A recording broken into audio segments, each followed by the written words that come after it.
যাত্রার ৭ দিনব্যাপী অগ্রিম টিকিট বিক্রির শেষ দিন আজ। কালোবাজারি ঠেকাতে এবছর অনলাইনে বিক্রি করা হচ্ছে শতভাগ টিকিট। পাশাপাশি আসন্ন ঈদ যাত্রাকে নিরাপদ ও নির্বিঘ্ন করতে সব রকম প্রস্তুতি প্রায় সম্পন্ন করেছে রেলওয়ে। এদিকে রাজধানীর কমলাপুর স্টেশন ম্যানেজার জানিয়েছেন, বিনা টিকিটে ভ্রমণ করতে পারবেন না কেউ। এছাড়াও রেল ইঞ্জিন ও ছাদে ভ্রমণ ঠেকাতে মাঠে থাকবে রেল পুলিশ, র্যাব ও আরএমবি সহ অন্যান্য নিরাপত্তা বাহিনী। রিপোর্ট আরিফিন মাসুদের।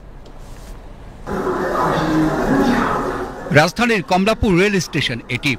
ঈদের অগ্রিম টিকিটের জন্য কাউন্টারগুলোতে নেই সেই চিরচেনা দীর্ঘ লাইন, নেই টিকিটের জন্য ঘন্টার পর ঘন্টা দাঁড়িয়ে থাকার ভোগান্তির গল্প। এবছর শতভাগা টিকিট বিক্রি করা হয় অনলাইনে। ৭ দিন ব্যাপী রেলের অগ্রিম টিকিট বিক্রির আজ শেষ দিনেও ঘরে বসেই টিকিট সংগ্রহ করেন যাত্রীরা। কমলাপুর স্টেশন ম্যানেজার জানালেন, এবার প্রতিদিন দেয়া হয় আন্তনগর ট্রেনের ৩৫,০০০ অগ্রিম টিকিট। আজকে সকাল ৮টা থেকে পশ্চিমাঞ্চলে টিকিট বিক্রি শুরু হয়েছে। সেখানে ১৫,৫৩১ আসনের বিপরীতে ১৩,৬৪০টি আসন বিক্রি হয়ে গেছে অলরেডি। 10:30টার রিপোর্ট। সকাল ৮টা থেকে ৮টা ৩০-এর ভিতরে হিট করছে ৩৭ লাখ। এটা শুধু আন্তনগর টিকিট। ঈদযাত্রায় রেলবহরে এবছর থাকছে ৪৩ জোড়া আন্তনগর ট্রেন, আর গত বছরের তুলনায় এবছর কম থাকছে ৫ জোড়া বিশেষ ট্রেন। তবে স্টেশন ম্যানেজার বলছেন, ঈদে প্রতিটি ট্রেনে যুক্ত করা হবে অতিরিক্ত বগি। পাশাপাশি ঈদযাত্রা নির্বিঘ্ন ও নিরাপদ করতে এবছর ব্যাপক প্রস্তুতি থাকায় ভোগান্তি হবে না যাত্রীদের। আন্তনগর ট্রেন পূর্বাঞ্চল পশ্চিমাঞ্চল মিলায়, উভয়াঞ্চল মিলায় সবকিছু মিলে ৪৩টা আন্তনগর ঢাকা থেকে ছেড়ে যাবে, আর ২৫টা মেইল এক্সপ্রেস ঢাকা থেকে ছেড়ে যাবে, আর একটা স্পেশাল ট্রেন দেওয়ানগঞ্জ বাজারের ঢাকা থেকে ছেড়ে যাবে। প্রায় প্রত্যেকটা ট্রেনে অতিরিক্ত বগি সংযোজনের ব্যবস্থা রয়েছে। আমাদের কর্মকর্তাদের সমন্বয়ে বিশেষ চেকিং এর ব্যবস্থা রয়েছে এবং ডেস্টিনেশনে গন্তব্যস্থলেও টিকিট চেকিং এর ব্যবস্থা রয়েছে। অন্যের আট দিয়ে টিকিটে ভ্রমণ করা অবৈধ যাত্রী হিসেবে ট্রিট হবে।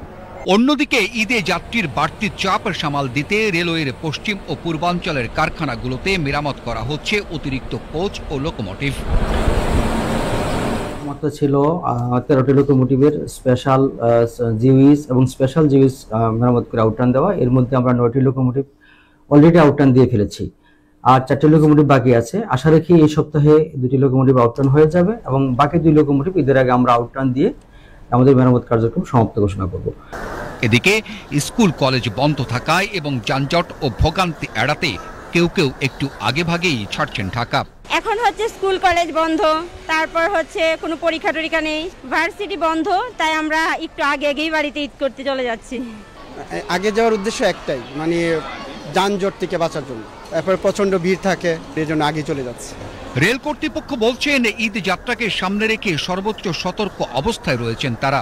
সার্বিক নিরাপত্তায় মাঠে থাকবে রেল পুলিশ, র্যাব ও আরএমবি সহ রেলের অন্যান্য নিরাপত্তা কর্মীরা।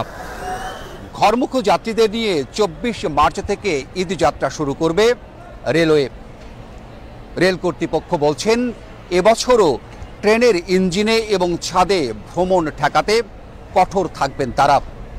তাদের দাবি, কমলাপুর স্টেশনে ইঞ্জিনে এবং ট্রেনের ছাদে ভ্রমণ ঠেকানো গেলেও পরবর্তী স্টেশনগুলোতে তা আর থাকে না তাদের নিয়ন্ত্রণে।